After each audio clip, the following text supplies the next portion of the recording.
Tom Segura, they always say Tom Segura has lost touch with reality, but now Mark Normand, his fingers are slipping by reality now, right? Just like Tom. I'm like 20 years into comedy or whatever, and I still read a comment where somebody's like, is this supposed to be funny? And I'll just write, yes. Yeah. Like, well, that's why I posted it. I'm a comedian. It's getting laughs in the room. Like, Yeah. it's supposed to be funny, but I'm like mad at this person. What's the trick?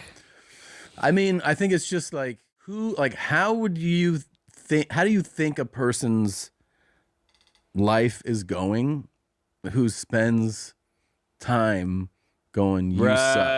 Right. Do you think it's somebody who has like a lot of shit going on? Yeah. And who's doing?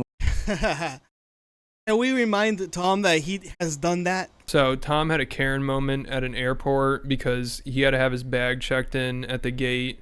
And then he went to Twitter and just started going off on the person who made him check it in. And some people in the comments were telling him he was being a little dramatic. So then he started going off on poor people.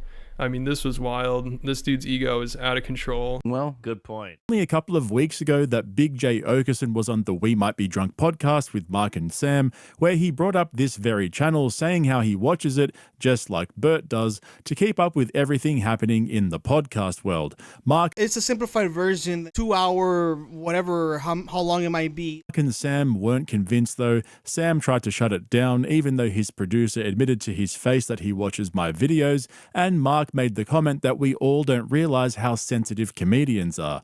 So it looks like Mark is starting to suffer from the same fate as his comedy podcasting buddies, who can't seem to cope with even the slightest criticism of their work.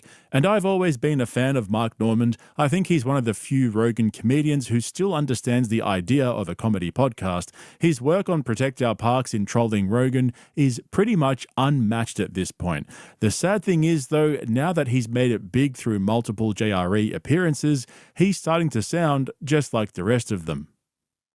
We all are. That's always been a gripe of mine, whether it's Rogan calling anyone who criticizes him a mentally ill loser who works at 7-Eleven or Subway, or when Tom Segura went full scorched earth when some of his fans told him that nobody gives a fuck about his luxury watch and supercar collections. According to these guys, if you don't find everything they say funny, it's all your fault.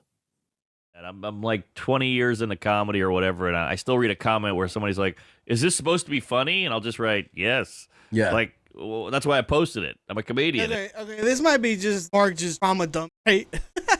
It's getting laughs in the room. Like, yeah. It's supposed to be funny, but I'm like mad at this person. I think I did for a long time too. Yeah. And then it's also so much more pleasant not to engage. I know. Like don't get it worked up. Yeah. You just see it and you just kind of go. But he saw the consequences when he tried to do that. Oh, whatever. What's the trick? I mean, I think it's just like you're getting to a point where once you do stand up long enough, not everyone's ever going to like you. Yeah. Ever. Sure. Like not everyone likes whoever you want. Chris Rock, right. Seinfeld. That's true. Chappelle, like there's people who go like, I hate this person. I hate what they're saying. They're not funny. Yeah. So you're like, well, if like the top of the food chain gets that, you know, the rest of us have to get it too. Yeah. And like, I'm going, are those guys engaging with people who No, of course not. So I just go, I'll post the thing. And if someone doesn't like it, I just go, yeah, cool. I'm fine with that. Yeah. Neil Brennan had that great joke where he said, if you look at Beethoven's Fifth Symphony or whatever the famous one is, the first comment is gay. And you're like, well, there you go. It's like this beautiful piece of music that's lasted for centuries. And we're like, this is gay. Exactly. So that's all you need to know, folks. And these comedians, they live comedy, right? So it's a mind games for them. Comedy is always in their mind, and it's always going to be something that will get them sort of, you know, emotional. It could be anything. Like how Mark Normand right now, he's not usually like this sort of touchy with things. Like he's laying down some things, some deep thoughts that he had about, you know, being judged and how his comedy is perceived, but pretty sure it happens to everybody else. And looked up that bit from Neil Brennan. He doesn't actually say the top comment was gay. He said that there was a Beethoven Fifth Symphony video on YouTube with 10,000 dislikes. And his point was that dislikes don't mean much anymore because Beethoven's Fifth is one of the greatest pieces of music in history. It was a bit from a stand-up show. He wasn't actually comparing comedians to Beethoven like Mark just did. The cope from these guys is just next level, and I actually thought Tom had a pretty fair perspective when he was saying that once you reach a big enough critical mass, not everyone's going to like you, so you just have to deal with it. But then, as That's exactly what I said. Like right now, Mark, yeah, he is coping in a in a more devastating way to say it. He's trying to like understand and maybe figure out a way to stop thinking the way he thinks. usual, Tom told us what he's really thinking. And also, this is the other one. How do you think a person's life is going who spends time going, you suck? Right. Do you think it's somebody who has like a lot of shit going on Yeah. and who's doing well? Good point.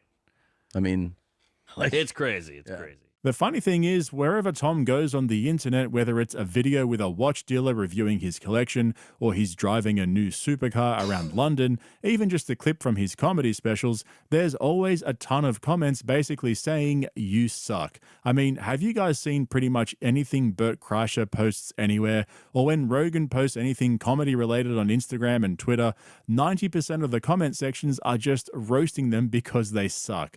But of course, it's because we're all mentally ill losers with nothing going on in our lives. It couldn't possibly Like, hey, dude, what do they say? Like about throwing rocks at glass houses, right? be because ever since Tom got rich and got a gym membership, he became a massive douchebag. Speaking of douchebags, Bert, I didn't forget about you, buddy. Once Tom and Mark got onto the topic of how much comedy has changed since they started, it didn't take long for your name to come up. yeah, we had when I was starting, thank God, there was no reference for like, get this clip up and going. I know. We didn't have any of that. It was really, I got so in on the club system. And when I had seen, like, I worked with some people that sold out a weekend. Yes. I was like, that's the craziest thing I've ever heard. They're getting too distracted. Agreed. Yeah. It's a blessing and a curse because you have the internet. You can just put it all out there. You can expose yourself, get a ton of fans, but also anonymity is a gift. Get good in the shadows first, Totally. but they want it too quick. It's Oh, that's like podcast Chris. You don't even know who this guy is. It could be an AI, you know. Oh, I'm a great guy. I just like he sounds British, but listen to dumbest freaking podcast, the dumbest American podcast. One of the dumbest, not the greatest. No, it's not taking number one, but it could be. It's in the top 10, maybe top 15. Who knows? sad. It's Yeah. depressing, but I think it's just the way it is now. Yeah. That is really crazy. Oh my God. Can you imagine how much